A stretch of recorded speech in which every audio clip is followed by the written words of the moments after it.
فهو انت بتحكي في تاريخ كامل متكامل، بيكلمني على التليفون.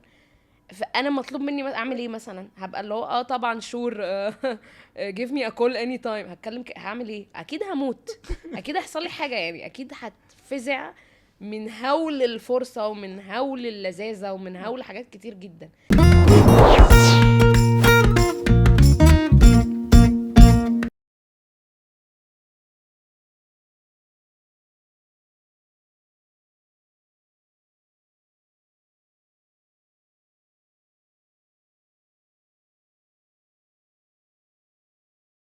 شهد الشاطر ايوه، منوراني في شقه 11 الحقيقه. ربنا يخليك يا رب. مبسوط جدا ان انت منوره معايا بناسها. حبيبتي. بشكر. على راسي. واول سؤال بحب اساله، ايوه. هو انت مين يا استاذ شهد؟ يا خبر ابيض، انت حطيتني في حته لازم ليه. ما اصل انت مين دي عايزه اللي هي مني دي، ما مش حاسه ان انا اعرف انت مين في اجوائي الشخصيه. محتاجه استمد اجواء استرد. غيري، استرد اجواء غيري دلوقتي، واخد اضاءتي واقول لك انا والله. لا هو انا مين؟ انا كذا حاجه، اكيد انا كذا حد، يعني انا بحب حاجات كتير جدا. اوكي. اوكي. بس كلها تقع تحت بند الفنون كده، الفنيات والابداع شويه. اوكي. انا طبعا شايفه نفسي كان جاي اقول لك ايه، انا مبدعه. حد يقول ما شفنالكيش حاجه يعني. لما شفنا لك توم رومي ابداع، ما فيش مشكله. الراجل سالني انا مين، انا بجاوبني من عليا انا. ماليش دعوه خالص بالباقي. بس زي ما بقول لك حاجات كتير ممكن تقع تحت امبريلا الفنون. الفنون اوكي. والكرياتيفيتي. ممثلة، ده أول هام مم. خالص. وممثلة هنا مش المهنة، يعني لأن لسه ربنا بيكرم في الموضوع ده، يعني ممثلة من يومي. في ممثلة اللي هي الفنانة اللبقة اللي عندها كرفان، وفي اللي أنا بعمله بقى. وفي اللي أنا بمثل على أهلي مثلا من وأنا صغيرة، إن أنا مش عايزة أنام، أنا عايزة ألعب، وبعدين عندي امتحان أصلا تاني يوم، وجات away with it، والحياة تمشي والأمور تمام. ما أنا ممثلة بقى، فاهم؟ ما اوكي. هو انا كده بقى من يومي. فانا لما هنا بقول انا ممثله، ده احدى الحاجات الكتير. قصدي على بجد اللقب التمثيل اللي بيمثل تقريبا عن الناس. مش مش الكرفانات. مش الكرفانات، لحد ما ربنا يجيب بقى الكرفانات، فاهم؟ ليه بس ربنا جاب كرفانات الحمد شويه؟ لله. لا جاب اه. طبعا. لا الواحد اه. يقول اللي واللي اه عليه. استاذ شهد. يا خبر، لا ما ندعيش فاكره واحنا. فاكره احنا اتقابلنا فين؟ لا. طب اكرميني طب وقولي ايه اه. رايك بقى؟ لا الصدق من احدى الحاجات. انا مين؟ انا الصادقه جدا. ايوه احنا اتقابلنا في اعلان من ايوه سنين. طبعا، ايوه افتكرت ديبو طبعا. كنت انت عامله الساحره الشريره. يا ما هو ديبو بقى نق، يعني الناس كلها لبست جيمس بوند، اه. اللي لبس سوبرمان. انت لبست ايه؟ فكرني كده. انت كنت لابس واحد كده بجاكيته جلد وبايكر كده شويه حاجه في وقصه منتهى حب وبتاع. والله. ايوه انت اللي كنت عامل قصه الحب، اه ومعاك بنوته بالظبط. بسبوسه بتاع. انا قمت ديبو دلقني في بانيو، حطت عليا ميه، وعينيا خلاهم خضر خضره باين او زر زرق، حاجه ودم طبعا، وحاجات كده. ودم بقى وسفك دماء خالص. طب يا ده بديبو عايزين نطل طلة الابيض. انا كنت لابسه ابيض، ابيض كنت بس. طالة بالابيض، بس ابيض غير اللي الناس تعتقده خالص. لا بس كان تحفه، كان لذيذ اه قوي كانت ده. حلوه قوي. ايوه. طيب نرجع نسيت فعلا. ايوه لشهد الصادقه. ايوه. وان هي الممثله كمان. بالظبط. وحاجه مثلا حاجه كمان. انا اصلا متخرجه بزنس ماركتنج اوكي. وهاي اونرز وبتاع. لا اعجبكم قوي. دحاحه يعني اوكي. والماينر هو المسرح يعني. ايه ده، انا كنت فاكرك دبل ميجر. يا ريت. لا ما كانش فيه بقى، يعني انت عشان تميجر بزنس محتاج كل وقتك يبقى بزنس. كون انك دخلت ماينر كمان مسرح، ده ربنا كرم قوي في وقتك وفي مجهودك وكده. لان بزنس كان صعب في الجامعه، كان عشان الواحد يجيب الجي بي اي عشان ينتمي الى كليه بزنس في الجامعه. كان صعب الديكلاريشن بتاعها. كان الديكليريشن كان ساعتها جي بي اي عالي جدا، اللي هو شباب انا بس عايزه اقضي وقت لطيف. بس اضطريت ما اقضيش قوي كده، ورحت قضيت بقى الوقت اللطيف في المسرح. بس برضو كان المسرح صعب، وكان فيري تشالنجينج، وكانت الدكاتره ستريكت موت، وكان الريهرسلز والحاجات دي عشان المسرحيات. لا الموضوع كان جد جدا، و3 شهور من الجد، ومع مواعيدك في المسرح عشان تيجي تبدأ البروفا بتاعتك. لو 6 انت جاي 6، انت جاي متأخر، لازم تيجي 5:30 تسخن صوت وما اعرفش ايه، وستة انت بدأت، انت ممثل، انت حد غيرك خلاص. فكان هنا برضو كان لذيذ وكل حاجة وحيث المرح وكده، بس برضو كان فيه التزام شديد جدا، ديسيبلين رهيب، وده فادني بقى في الشغل. البيزنس شق بقى، البيزنس ماركتنج ده برضو انا بحبه جدا بصراحة. فده احدى الحاجات اللي انا يعني ما تقولي انتي مين ولا بتعملي ايه، لا انا اولا ده اول حاجة انا اصلا بعملها، ان انا بحب جدا الاعلانات وبحب كتابة الاعلانات، وبعشق الاعلانات برضو من الطفولة. هي نفس الطفولة، شوف الطفولة شاملة كام حاجة. سبحانك، يعني الناس بس تقول لك كنت والله شقي قوي بس كبرت بقيت جد، لا انا كنت شقي اشتغلت في الشقاوة، خلاص انا هاخد اللي انا بعمله ده هجيب منه هيجيب فلوس، بس ماليش دعوه باي حد دلوقتي، انا هتصرف. ف فكنت بسجل الكرتون، يعني شرايط الكرتون بسجل عليها اعلانات عشان اقعد اتفرج على الاعلانات اصلا واكل قدام طارق الاعلانات. نور بقى وكده. انهيار بقى. والاعلانات يا ريت طارق نور ده الصحوه، ده القدوه. لا الاعلانات مثلا ليه كنت اعاني من السمنه واخدت حبوب زينيكال كده، دي الاعلانات ان انا ادمان رهيب. لا جلتي بليجر رهيبه. والمكنسه اللي بتشيل من تحت مش عارفه ايه، وبعدين من العربيه تستخدمها للفوطه، تستخدمها للكنبه. اعلانات وحشه جدا صراحه، خلاص بس انا بعشقها بحبها جدا. فانا بحب الاعلانات من الوقت ده اصلا، حاله من الادمان كده لحبي للاعلانات. فلما اتخصصت ماركتنج تسويق، وكنت شاطره قوي في ادفرتايزنج جوه تسويق. اوكي.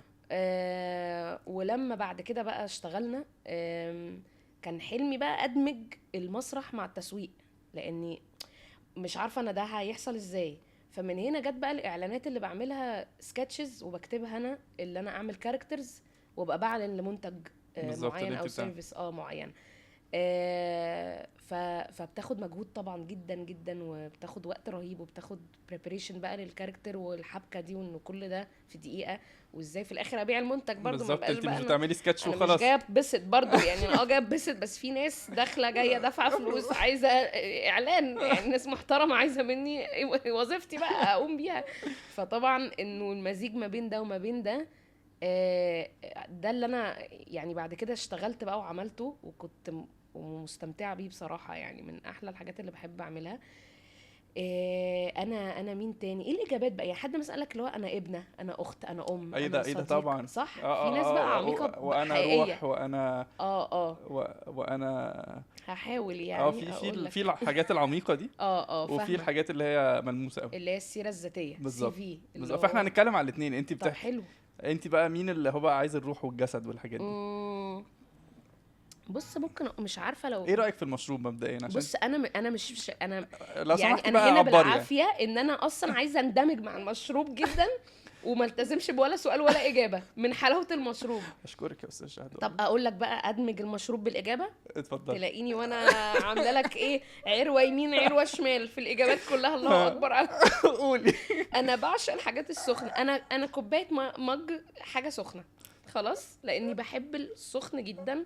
ابطل اني ممكن اشرب، يعني والله بجد بدون مبالغه 8 كوبايات مثلا ينسون في اليوم، او نعناع او كاموميل او حاجات بقى من النمط الجميل ده. يعني انا هاخد منك الوصفه دي حالا قدام الناس عشان ما لا دي وصفه سحريه بعد اذنك. فاهمه انا الجو يعني ده. ممكن نديلك تفاصيل. خلاص ما بيجرى. اعمل لي طب حبه في كيس اخدهم البيت، اي حاجه ماشي.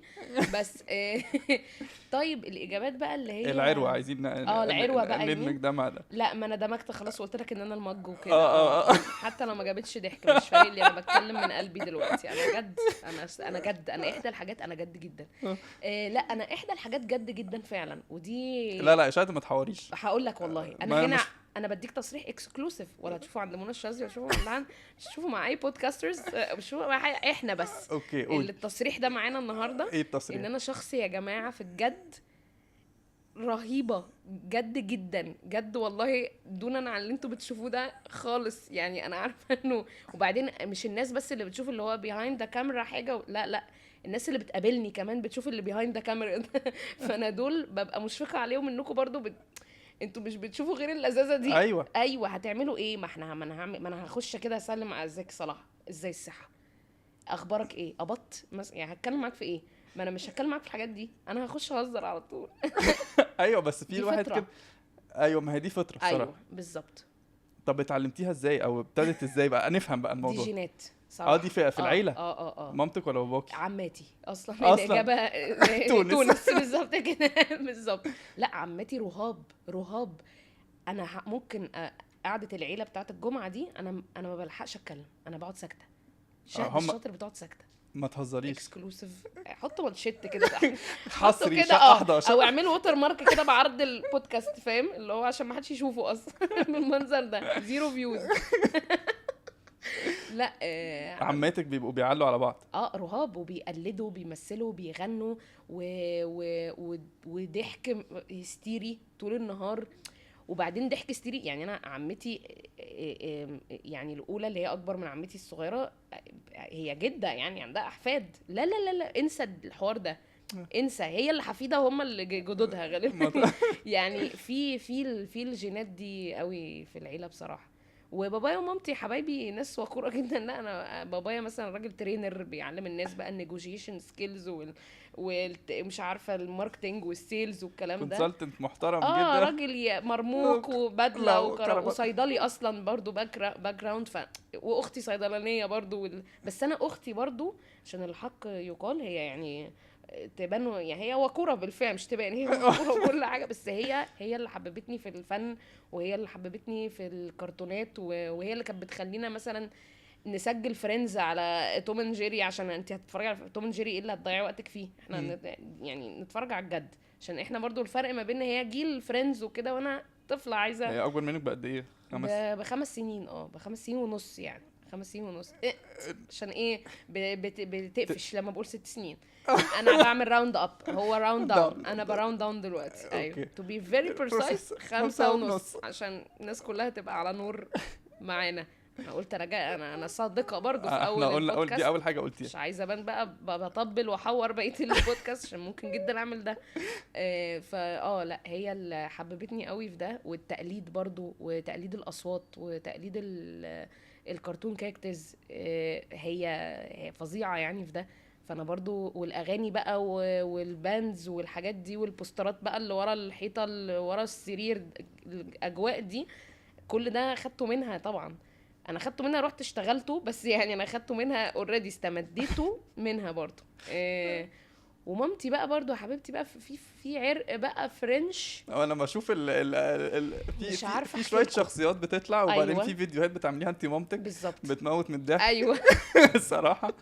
لا ماما يا حبيبتي لحد النهارده. وبنتها شهد الشاطر برضه، فهي عندها مش كلتشر شوك بالضاد، فاهم؟ يعني هي في سكرين شوت حاصله في العيله اللي هو طب انتي بقى الهجين ده جاي منين؟ يعني الشيء ده معانا ليه اصلا في البيت؟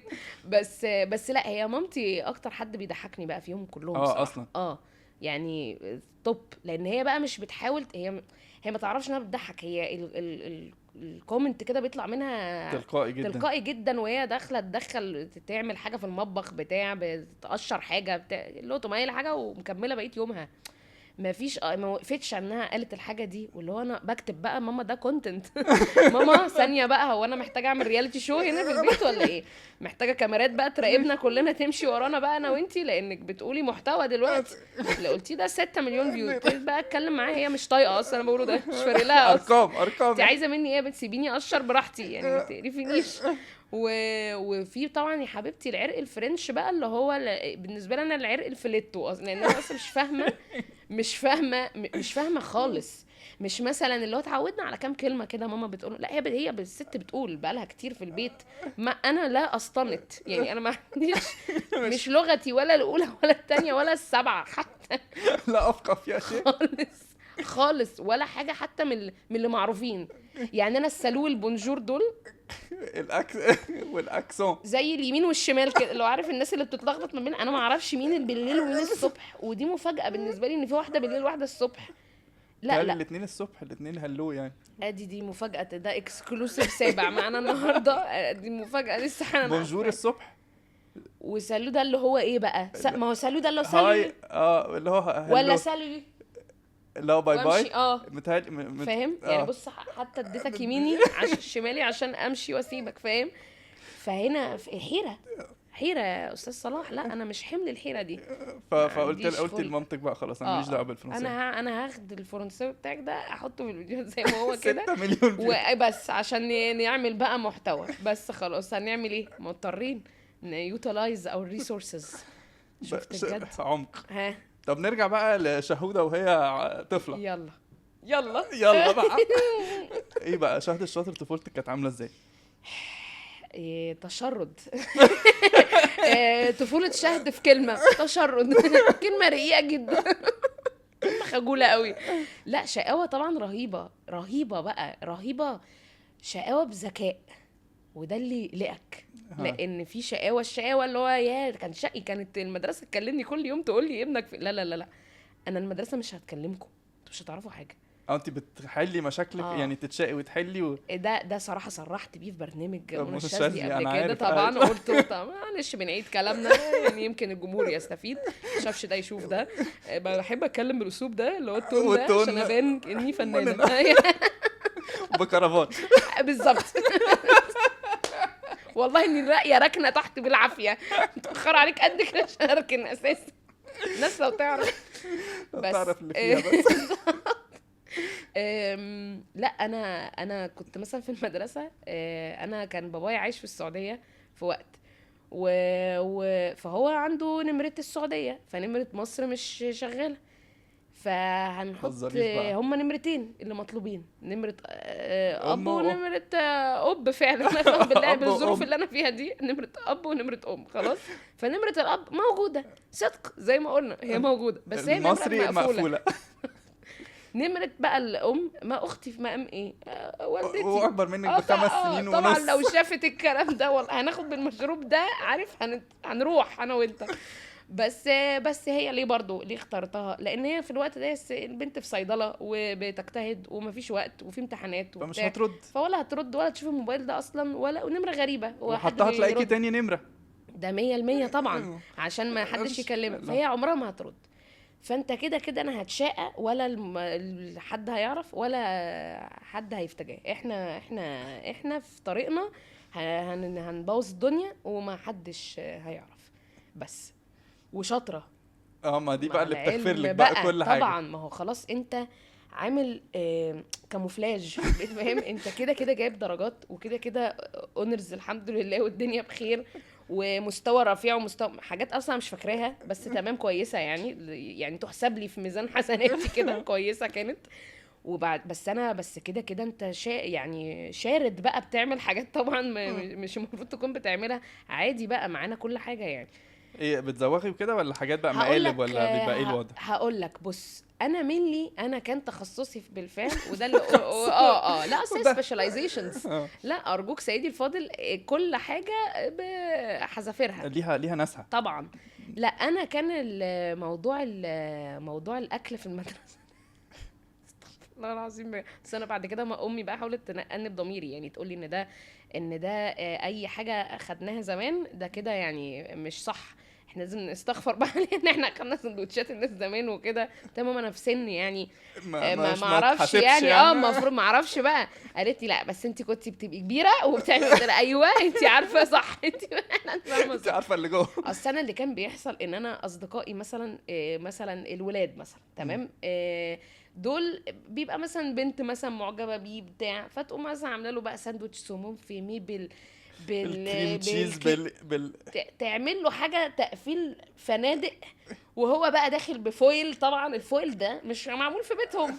ما انت الجايزه اللي انت ماسكها دي يعني ما انت برضه شكلك ما شاء الله اللي بطل العالم في السباحه بالساندوتش اللي في ايدك ده. فكده ده هيجري وراه اليوم كله عشان يتاخد اللي في ايده ده لان هو هو من حقي. لان اذا فهو ليه يعني. وبعدين انت فاهم ايه تقفش ساندوتش سموم في المدرسه.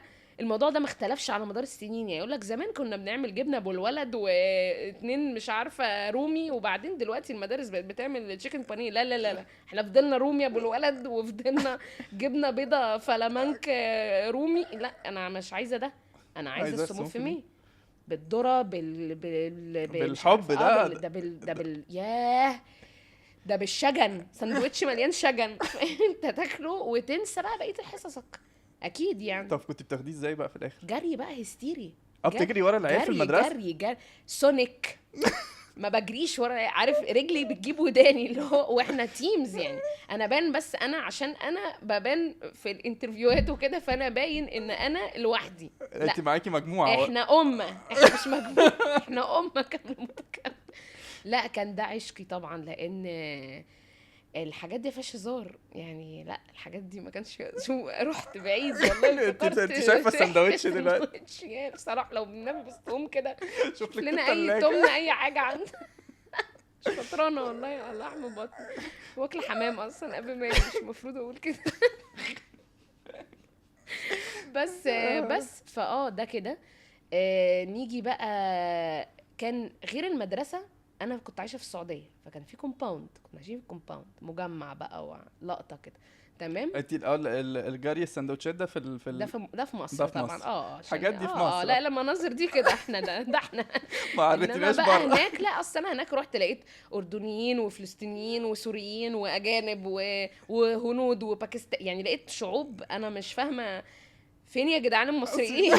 هنعمل ايه النهارده احنا؟ فين الخطط وبعدين رحت بقى لقيت سندوتش سمون في مي، لقيت بقى حاجات مندي بقى لقيت مندي في البريك، فاهم؟ فبقيت في كم السعاده اللي انا فيها، خلاص برجع متغديه بقى، عايزه انام بقيت اليوم كله، فاهم؟ لا ده كان بقى شقاوة الكومباوند دي.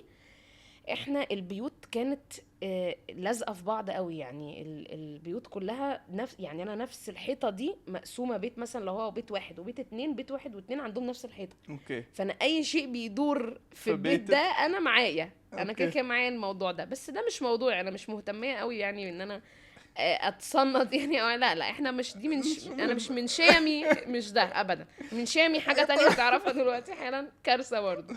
ان انا كنت بطلع بقى الروف ده خالص، اطلع بقى روف بيت انا وانزل عند الفيلا دي. وبرضه احنا انا مش لوحدي، احنا برضه انا كده احب انا مش ماشي، مش بعمل الغلط لوحدي. لا انا احب يا نموت احنا الكل يا فاهم. نعيش عيشه فل. بالظبط. بس انا بقى بنموت وبنعيش عيشه فل، 2 in 1. فكنت يعني كل حد يطلع بقى من بيته ونتقابل فوق فجأة، باي باي كده كلنا لبعض، ونشوف بقى هننزل عند اني بيت بشكل فيري راندوم، وننزل نشوف عندهم ايه في البيت النهارده. اصلا بقى نخش على الناس، يعني نخش على الناس. فطبعا دي مهزله. احنا بقى يعني احنا خلاص، احنا كده محتاجين بقى البوليس يعني انتوا كنتوا بتهجموا على بيوت بالظبط، بس مش ناس تعرفوها اصلا. لا يعني جيران اللي هو لو صدفت بقى، ما انت بتنزل راندوم على اي بيت، انت مش عارف انت في انه بيت، يعني انت مش عارف انت في بيت حد تعرفه ولا بيت حد ما تعرفوش. فدي مصيبه بقى. احنا هنا دخلنا في شق فيه الشقاوه وفي المصايب، احنا هنا في شق المصايب بقى خلاص. فطبعا دي الحمد لله يعني كنت هترحل غالبا فيها انا لوحدي من غير العيال، يعني هم جاهزين انا اترحل، بس في رابعه ابتدائي دي اتفضلوا تتكل على رابعه تترحل زي مدرسه داخلي في مصر. فطبعا لا هم برضو ما بتقفش بقى الحمد لله بفضل ربنا طبعا، مش عارفه ازاي يعني بفضل ربنا. بس طبعا يعني الحمد لله ان ربنا يعني مامتك وباباك ما كانوش يعرفوا الموضوع ده عرفوا على منى الشاذلي بقى بعد كده. طب ايه كان رد فعلهم لما لا ده انهيار طبعا، حمدوا ربنا ان هم ما يعرفوش، لان طبعا دي كارثه. هنبص لك في اي بيت يعني ايه المصيبه اللي احنا فيها دي. فلا الحمد لله الموضوع سافرنا بقى، يعني كنا رجعنا مصر، فمش ان انا اللي هو تراجعت بقى ورجعت بقى. هرجع ايه؟ انا في رابعه ابتدائي ولا في تانية ابتدائي؟ هقعد اعمل ايه يعني؟ هحسب ايه وراجع ايه واقيم ايه؟ انا معيش حاجه اقيمها، انا معايا سندوتش من الصبح ومحتاره فيه. بس ده اللي معايا. فلا هي طفوله اللي هو احنا هنعمل، بصحى كده من السرير ايه بقى هنعمل ايه النهارده؟ هنعمل ايه في مين النهارده؟ بس في شطاره طبعا وفي مذاكره، فما حدش له عندنا حاجه، اهم حاجه. بس كنت طبعا انت ايه رئيسه العصابه يعني طب الصداقه بالنسبه لشهد ايه؟ لا كل حاجه بقى، عارف بقى الحاجات اللي بتتكتب على ورا التكاتك بقى، ما تجيش على 2 اخوات والحاجات دي. ممكن انا اللي اكون يعني انا غيرانه ان مش انا اللي اخترعت الحاجات دي، لان انا الصداقه عندي لا انا بحب صحابي، بحب الصحاب، بحب الاصدقاء جدا. وخد بالك برضو انا كبرت، مامتي كان عندها شله صحابها الستات كلهم احنا صحابهم، يعني مش انا اللي هو صاحبة ولادهم وكل حاجة، بما ان هم ولادهم اللي قدي، بس انا صاحبتهم اولا ثم أصلاً. ولادهم. يعني اي حاجة، اي كارثة، اي خبر، اي لذاذة، اي مسرحية، اي حدث حزين، اي حاجة، دول اول ناس. اصحاب منطق. اول ناس. ايه ده غريبه دي يا شهد. يعني انا العرض اللي كان بيجوا فيه، اولا بنقفل طبعا المسرح، كل ده عرض خاص، خلاص بقلب بقى ان انا الزعيم بقى عادل امام عامل مسرحيه البودي جارد، وانا برضو لسه عيله طفله ماليش ولا 3 لازمه في اي حته.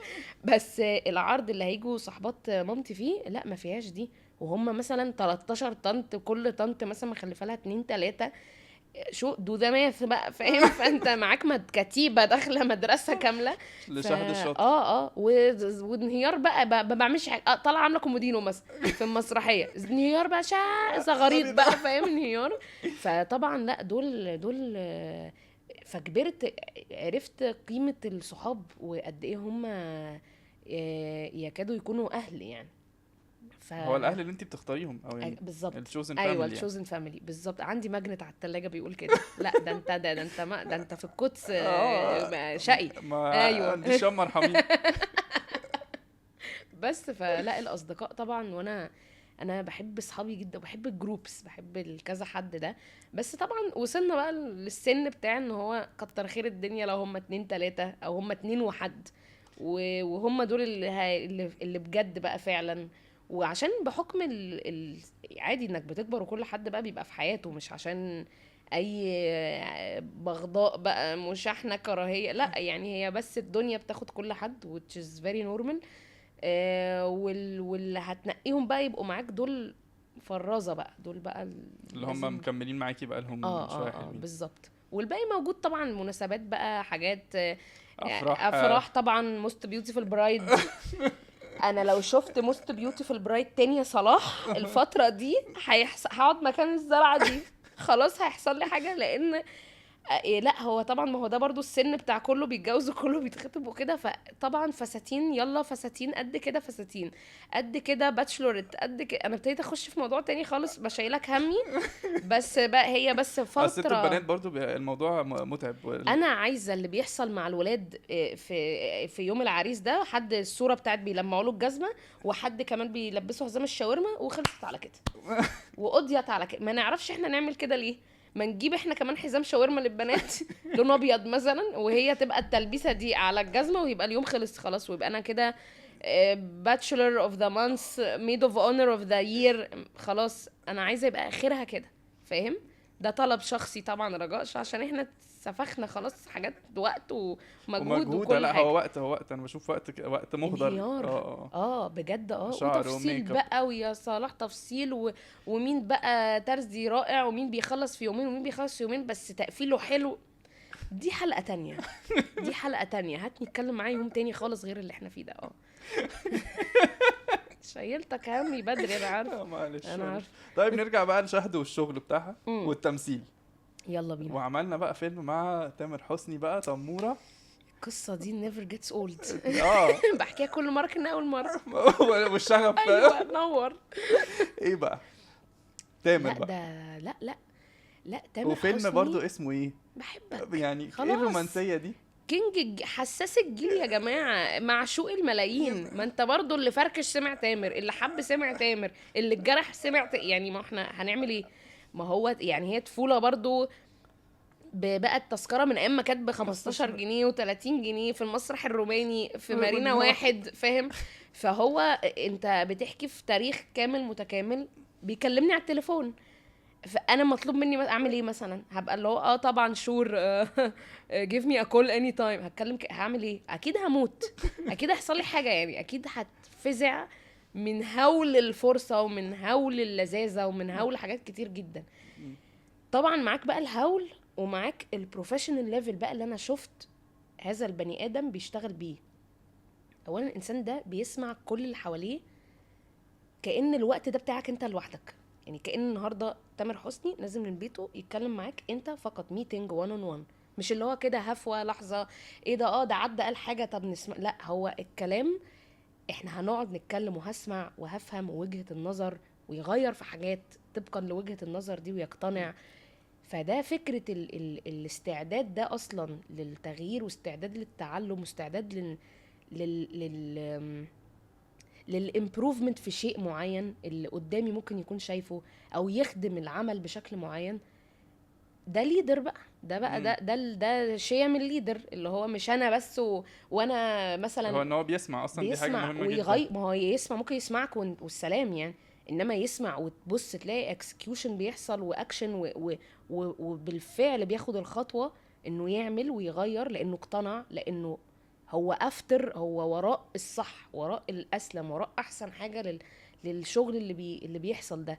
وبعدين هو طبعا هو ما كان عليه مسؤوليه رهيبه يعني، هو ما كان ما شاء الله المؤلف والمخرج والمنتج وغناء والممثل. والممثل والبطل وكل حاجه، فهو انت كل حاجه. فانت برضو فكره انه عنده جايب الوقت اصلا انه كمان ياخد في اعتبار اي حد واراء الناس او اللي حواليه. وانا ليه برضو بتكلم، لان انا في النقطه دي بالنسبه لي، لان انا، ما هو انت وجه جديد، انت اصلا هتيجي شكرا ميرسي على الفرصه وشكرا وانت جاي يعني، واحنا كارمينك وكده، which is true يعني. فعلا حد عايز يطلعك، وحد عايز يعمل معاك الاكسترا مايل ده، انه يجيب وجه جديد وياخد فيك ريسك والكلام الجميل ده كله. وفي ده شق، وفي انك فعلا ان لا اشوف بقى، اسمع الشخص ده بيعمل ايه، ده دارس ايه اصلا، لا قعد كم قعدات بالساعات. فانا استفدت من ان الانسان ده وصل لهذا الاسم وهذه المكانه ازاي مم. يعني. وصل لانه انت النهارده يعني هتقول تامر حسني في اي حته، انت خلاص معروف يعني. مم. يعني ما معروف، اسم مش محتاج خلاص، انك تقولي وورلد حاجه. وايد يعني، مش حاجه انت مش هتطلع صوره يعني فاهم. انسان ما شاء الله، الله اكبر يعني، معروف جدا. فازاي بقى، ازاي يوصل لانك انت تقول تامر حسني تبقى عارف خلاص، انتهى في اي حته في اي بلد. لا very very consistent hard work، استمرارية في الجد والعمل والاجتهاد، كأنه يعني بيجي اللوكيشن كل مرة كأنه أول مرة يخش اللوكيشن في مم. حياته. اه. اللي هو بيسمع كل حد، بيشوف ايه الدنيا، بيظبط في ده، اللي هو توتر حتى، اكسايتمنت، ان انا عايز بقى اظبط ده، وعايز اعمله حلو قوي، وعايز اخد تيك واتنين والتالت والرابع ونتاكد ونشوف لا في مع الباشن والتالنت والحاجات الجميله اللي الكوتس دي الكبيره اللي اه. بالانجليزي اللي كلنا عارفينها دي، لا في جد واجتهاد وعمل مستمر. والاستمراريه هنا هي الصعوبه، لان هي ده اللي انا النجاح شفته فيها اصلا بالظبط. متهيألي. وده اللي انا شفته بقى، وده اللي انا شفته، وشفت صعوبته قد ايه صعب. لان هو انت مثلا النهارده معانا اسبوع تصوير، الجدول كده متجدول اهو، نازل حد 2 3 مش عارفه ايه. انا عندي حد 2 3 مشاهدي، هو حد 2 3 مشاهده، وفي وسط الليل في طياره هياخدها يروح يغني في الرياض او الاردن او مم. حفله، ويرجع على ميعاد التصوير يكمل تصوير، ويخلص ويطلع فرح، ويطلع من الفرح عامل مفاجأة لحد بيحبه جدا، وبيموت فيه وهيموت ويشوفه، فرايح والشخص ده مجامله مثلا يجامله من اسيوط، من طنطا، من قنا، من حته هياخد لها عربيه ويروح يعني، ويروح ويعمل المفاجاه ويرجع يكمل تصوير ويصور، بعدين يروح يمنتج، يشوف في المونتاج ايه الاخبار، لا لو في حاجه هتتعاد هنعيد ونأجر نفس اللوكيشن تاني ونعيد تاني ومفيش اي مشاكل. هنطلع كل حاجه على الفرازه بالمجهود اللي نقدر نعمله. وانا كان بالنسبه لي ما شاء الله على الشغل ده والاسلوب ده في الشغل، وانك ما شاء الله ممكن تقول فعلا انت خلاص نجم او فنان معروف فعلا، هتحتاج الشغل ده يعني مش محتاج مثلا، ما فيش الكلام ده، مم. ما بيتعاملش على هذا الاساس. ف I was very inspired انه بيشتغل كده في وسط كل ده كمان. ما شاء الله كم خير غير معلن طبعا. وانا يعني ما احبش يعني اعلن كانه هو بيبقى عايز يعمل حاجه دي في الخفاء او كده وياخد هو حسناتها، ده اكيد بتاعته. بس اللي هو خدت بالي ان في كمان كم خير في عدم العلن، ما شاء الله عليه بجد، ما شاء الله عليه يعني. فعلا ربنا يكرمه في حاجات كتير جدا، هو انا شفته بيعملها، وحاجات سمعت كمان انه بيعملها وما شفتهاش بعيني. فلا الانسان ده فيه الاكسبيرينس ان انا اقعد احكي لك عن الفيلم واللي حصل والتصوير، وفي كم الالهام اللي انا راقبته وشفته والهمت بيه من طريقته في الشغل. مم.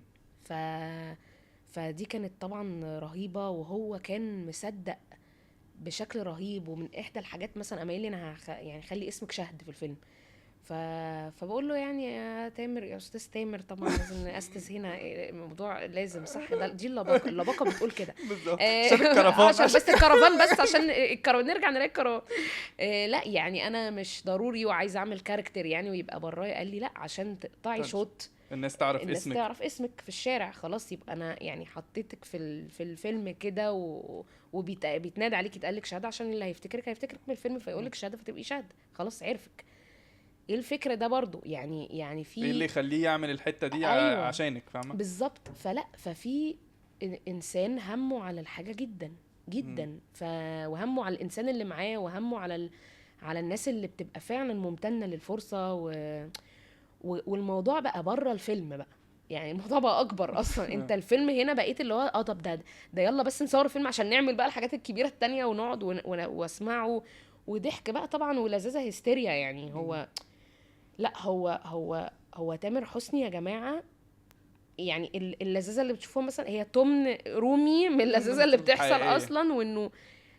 انه كمان انت ده فيه هموم الدنيا، يعني فيه هموم وفيه شيلة ان اللوكيشن ده محتاج يمشي ازاي، وان الاخراج، طب الانتاج، طب مش عارفه ايه.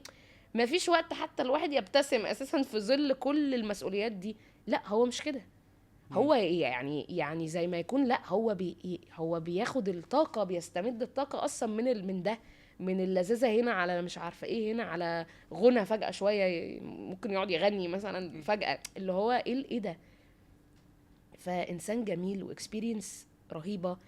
مم. وطبعا الفيلم ما شاء الله يعني عمل يعني عمل نجاح حلو يعني. يعني الخليج يعني كله اتقلب يعني، وهنا كمان. لا بجد الاكسبيرينس من اولها لاخرها كانت جميله كانت رائعة. بصراحه. قوي. الحمد لله. الحمد الحمد لله. لله على كل شيء. من نجاح لنجاح ان يا شاء الله. رب يا رب. طب طب النجاح بالنسبة لشهد ايه؟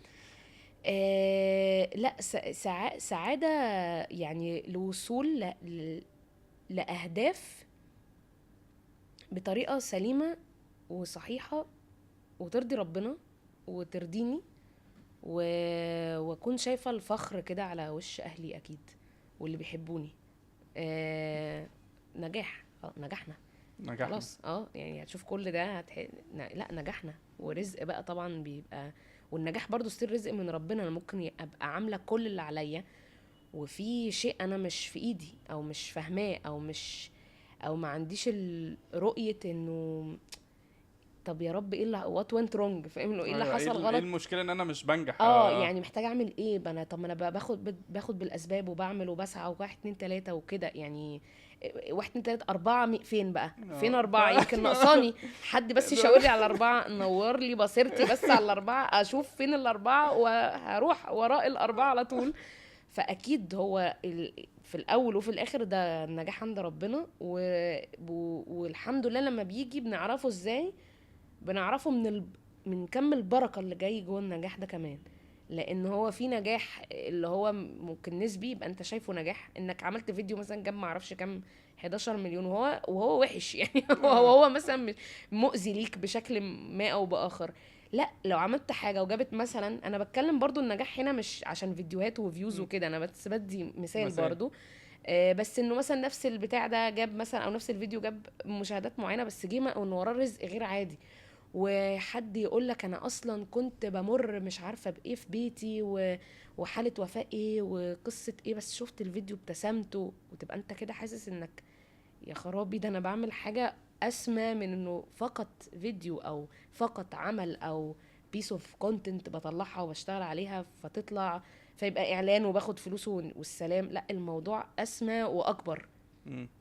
فدي بركه النجاح بقى، انك تشوف ده وتشوف ثماره بقى كده، فاهم. مم. هو شفت العمق. لا لا، عميقة عمق. تشيرز. شهد الشاطر. ايوه طبعا يا جماعه. عمق شديد. هتكلم كده بقيه الحديث ده كله. الغي بقى الناس تبقى افتكر انها عملت عملنا. سكيب اد على البودكاست ده، دخلوا حته تانية، دخلوا حقبه بلاك هول، مكان تاني خالص. طب شهد الشاطر بحس كل واحد فينا كده حياته عبارة عن فيلم.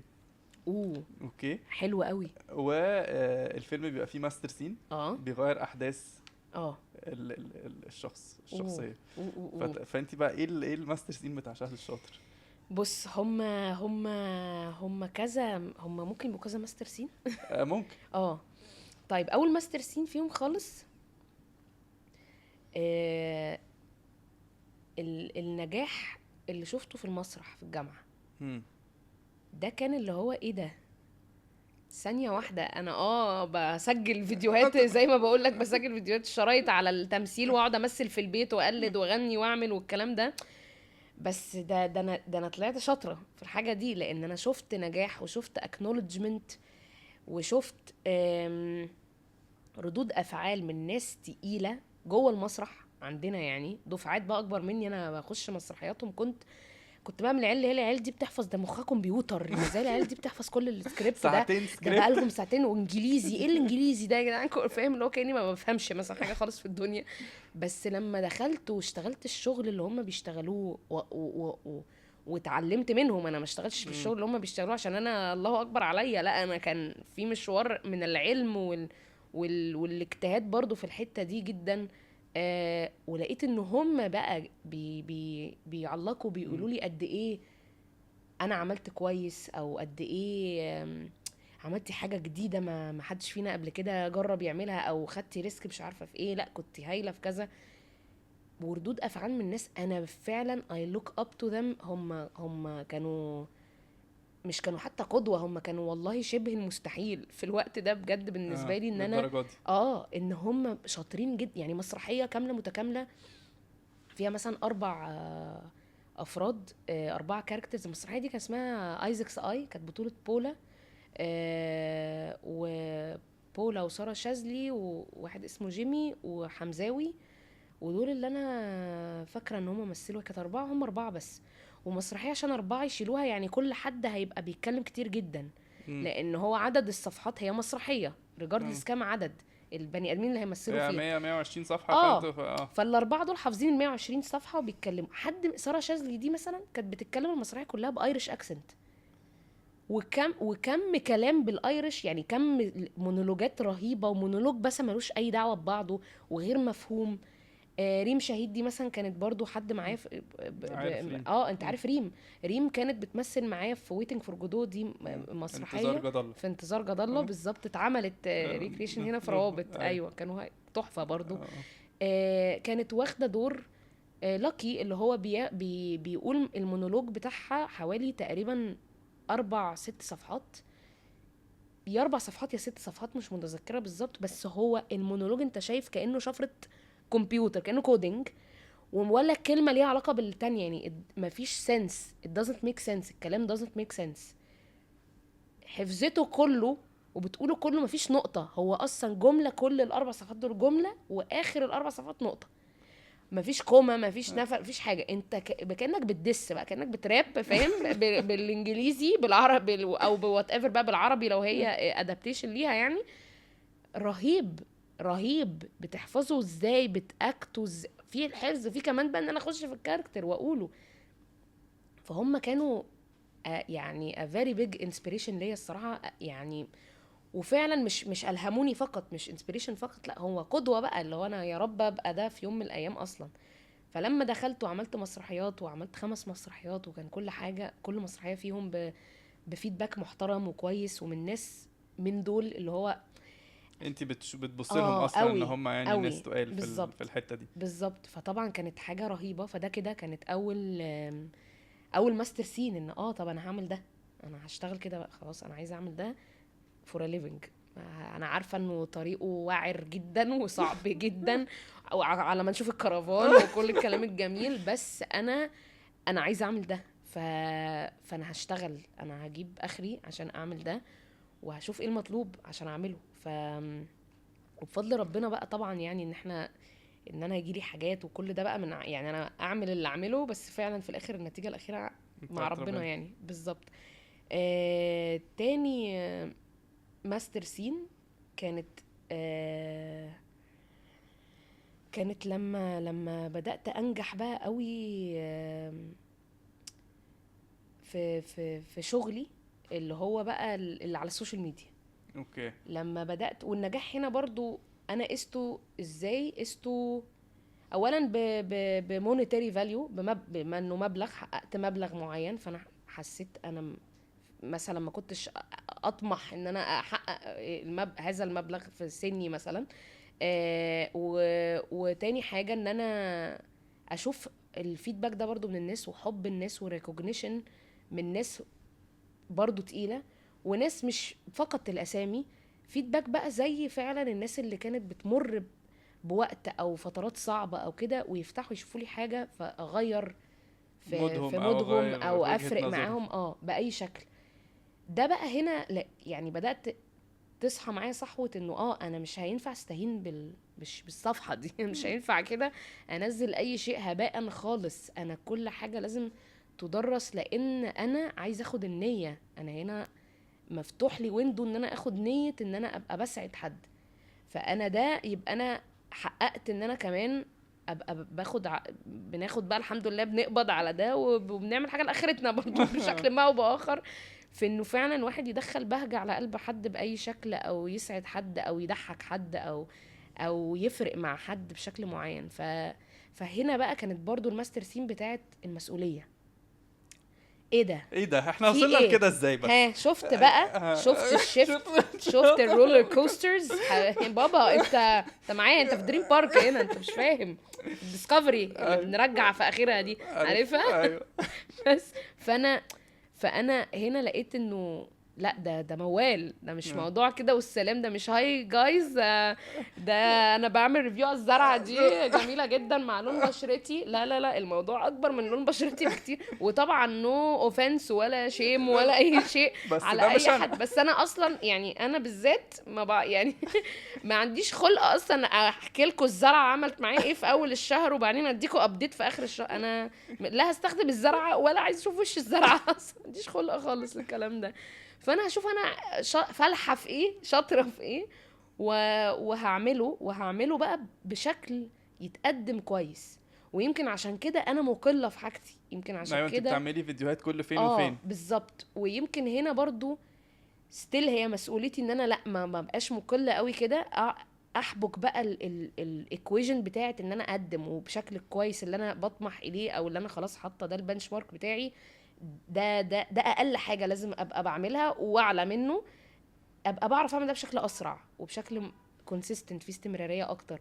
وزي ما قلت لك فعلا الاستمراريه بتاعت لطشت المايك بتاعت الاستاذ تامر حسني، هي دي برضو من الحاجات اللي الهمتني. فانا فعلا الاستمراريه هي الحل هي يعني. الحل. فلازم برضو طبعا واحد يبقى يعني ده it's something I'm working on، بشتغل على ده جدا، وعايزه ان شاء الله نشوف النتائج في اخر. مش هوعدكم باي وعود، مش هوعدكم في اخر، مالكوش دعوه في اخر ايه، بس هتشوفوا النتائج في وخلاص. الآخر. في الاخر بقى، في اي اخر ما تعرفوش اني اخر بقى لحد دلوقتي. تالت بقى ماستر سين يا سيدي الفاضل، وهنا هاخدك بقى في الرولر كوستر الزحلوق اللي تحت. الاخير، الاكتئاب بقى. اصبنا بالاكتئاب الجميل اللي كان كده مش هنسلم منه الصراحه يعني. بالتالي اي حد هيعدي هيعيش لازم يمر بالموضوع ده، بالتجربه دي. تجربه صعبه. ها، كان اول مره اعرف ده ايه ده بقى. وانت برضو الشخص اللي الناس بتشوفه طول الوقت مبسوط وبيضحك تخيل. وبيهزر بالظبط. بس صابتنا العين بقى لا هو ده مكتوب لنا يعني. فدي كانت وانا مسميها فعلا يعني، حطيتها تقع تحت بند الماستر سين، لانها فعلا كانت ماستر سين، لان فتحت حتت لازم تتفتح في البني ادم، يعني لازم تتواجد في البني ادم. فانا على قد ما الفتره كانت بجد تقيله جدا وصعبه جدا وحاجه يعني مش عايزه افتكرها اساسا، ولكن النص بقى الكوبايه المليان مليان اي حاجه بقى، مش مليان ايه، المهم انه مليان معايا، بس المهم انه مليان. المليان بقى منه لا، كان انها عارف الليفلز في الجيم كده اللي هي انلوك الليفل ده، هي عملت انلوكينج لحاجات.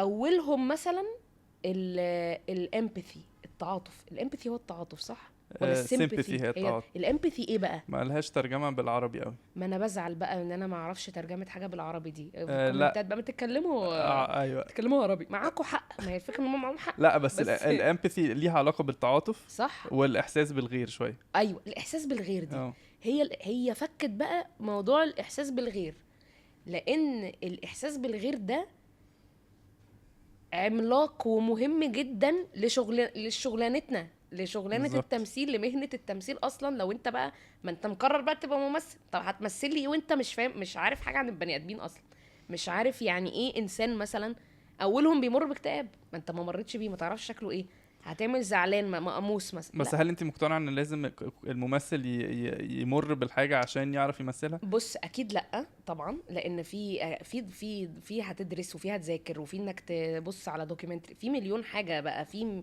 200 الف تكنيك في التمثيل يساعدوك على انك ما تبقاش الشخص اللي انا هعمل حد مثلا دور مش عارفه عامل ازاي، فهقعد بقى اتجرد من كل حاجه واقعد 3 شهور من غير اكل ومن غير ميه. لا، هي العمليه برضو مش كده. مش كده قوي، عشان برضو الواحد ما يخشش في حته نفسيه من التمثيل اصلا، بالظبط. ما يقعش. ولكن آه، ال يعني ده، ما هو ده شق انك اصلا تبقى فاهم انك تمثل الحتة دي.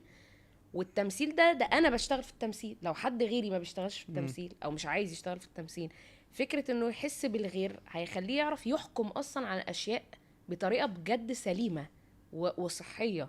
يعني هتقع او هتشوف موقف على غيرك مثلا، او هيجيلك مثلا حد يتقدم لاختك، او حد يتقدم لي انا مثلا، او حد مش عارفه، او مشكله ما، هتعرف تحكم على الاشياء بشكل احسن.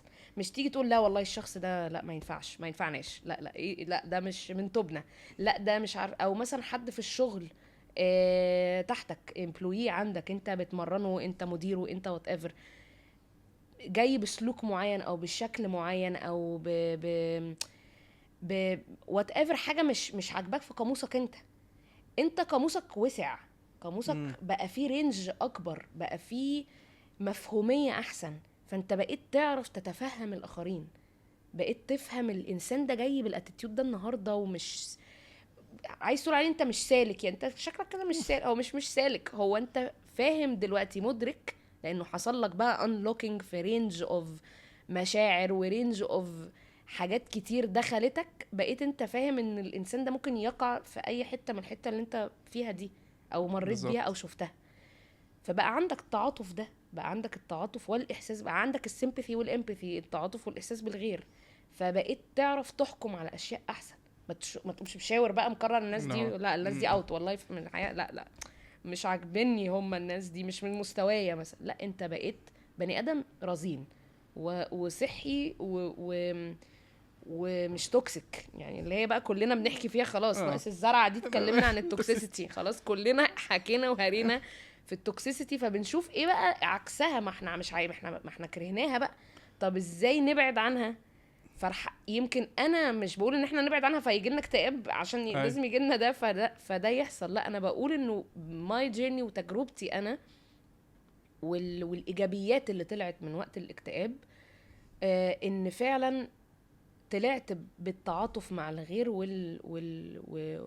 واحساسي بالناس، وده حسن من حكمي كده، ما بقتش بحكم على طول، بقيتش احكم اصلا اساسا، يعني او يا سيدي حتى مش هقول مش اصلا، ومفيش حاجه ذات اكستريم، بس قلت على بس الاقل. قلت وبقت في بشكل صحي اكتر وكويس ليا وللاخر. ف فكانت نعمه بقى من نعم ربنا، وانت طبعا بتشوف بقى الحاجه دي، وانك تدرك النعمه بتبقى لازم تبقى يعني فات وقت او طلعت من المحنه نفسها فترفلكت. فدلوقتي اقدر اقول لك انها كانت ماستر سين فعلا، دي 3 ماستر سين، لان هي كانت نعمه. مم. فدي كده، حلو. دول كده 3 محطات. الحمد حلو. لله والشكر لله. جميل. طب شهد شاطر، عايزك كده بقى ايه تتخيلي معايا عيد آه. ميلادك ال60. شفته. اوكي. ايه رأيك؟ هتكتبي لنفسك جواب دلوقتي وتفتحيه وانت عندك 60 سنة، احلف بالله. تتمني لنفسك ايه؟ الله يا صلاح. اتمنى لنفسي ايه؟ اتمنى لنفسي نفس الشقاوة، نفسي الشقاوة ما تروحش خالص. 60 بقى 80 اصل عارف الفيديوهات اللي على انستجرام، الست اللي هي لابسه بينك في بينك وحاطه فيونكتين وهي عندها حاجه و90 سنه مثلا، فاهم؟ لا ده يعني هي مش قادره تمشي اصلا، فاهم؟ بس هي من كتر الطاقه الايجابيه الفانكي اللي هي فيها، والروج البينك والمش عارفه ايه اللي هو الفورمه دي، احب جدا طبعا اكون في اللذاذه دي زي ما انا. ده حاجة. وتاني حاجة اكون فعلا بشوف كتير قوي فيديوهات لناس مش عايزه يبقى دايما الريفليكشن بتاع الفيديوهات. تصدق نفسي كنت شفت ناس دي في الحقيقه، مش عايزه الفيديوهات فقط، يعني مش عايزه اشوف الناس من خلال الفيديوهات. دي حاجه كده برضو اتمنى ان انا في 60 ابقى شفت ناس مش الفيديوهات الناس. يعني اتمنى ابقى لفيت عالم مثلا، عملت اي حاجه لدنيتي. ان انا اتجرد خالص. يعني الفيديوهات اللي انا كنت بشوفها للناس اللي هي تقولي او انتي مبسوطه ليه في 60 او في 70 او كده، ان هي فكت كل القيود كده. خلاص هي شيكاز لس على كل حاجه. وبشوف يمكن فعلا مش بحكم على البنات والولاد، بس بتكلم على يمكن عشان انا ما اعرفش غير ان انا بنت يعني. فانا البنات بحس ان احنا القيود كتيرة. في حاجات اللي هو انا عايزه اخرج تبقى مثلا في سن معين كل حاجه على سنجة 10 مليون، فانا لازم ابقى ظابطه الايلاينر وظابطه والجراب الموبايل ان جدا وحلو، ولابسه الجراب السلسله ده اللي معلقه من الموبايل، والسلسله الناحيه التانية الشنطه، والجزمه سيني، والحلق مش عارفه بانيه، وكل الليله بقى الجميله دي. اكيد في 60 ان شاء الله ما بقاش باوبسيس خالص اوفر. انا ظابطه كل حاجه كده. ازاي انا عايزه اخرج وانطلق ولا اكترس واتبسط وانجوي الحاجات اللي بجد ليها معنى، والحاجات اللي بتأثر قوي لا ما تقعدش بقى تأثر قوي زي زمان. حلو. بس كده للاسف وقتنا خلص يا شهد. صلاح طب اسالك انا شويه اسئله. طب المشروب ما خلصش صلاح يا صلاح؟ طب على فكره احنا ما عندناش كتير. طولنا لا مش حاسه والله. ده من وقت الايه ده؟ الوقت الانتاج. انت وراك ايه؟ انت رايح حاجه؟ انت عندك حاجه النهارده؟ عندي فرح. لا ما تهرجش صلاح. لا موست بيوتيفول برايد انت كمان يا عيني يا ابني. لا حول ولا قوه الا بالله العلي العظيم. توب علينا يا رب، توب علينا. بس غالبا مش هلحقه اصلا. وانا مش ما فاهماك. طب ما ده مش هلحق ولا ما وانا فاهمه يا عم. نكمل بقيه اليوم. لا انا اتبسطت صلاح، اتبسطت وماسكه بايدي واسناني في الكرسي مش راضي امشي اصلا. ايه ده؟ ما حصلتليش في الحته دي قبل كده. ايه ده بجد بسطتني والله. ايه اللذيذه دي؟ لذيذ جدا وسلس، والحوار سموزي كده نعناع اللي مش نازع ده الحلو ولا مسكر زياده ولا سكره مظبوط. شوف بتوه في الكلام عشان ما نمشيش ازاي. بملى يا استاذ. بملى بحشي بقى. لا فانت في الحشو والملي ما تلاقيش قدنا بقى. كنت بتملي في المسرح ولا لا؟ برويه بقى وبتاع ولاينا. لا بس بصراحه لا، في الجامعه ما كانش مسموح لنا نطلع بره السكريبت سنتي.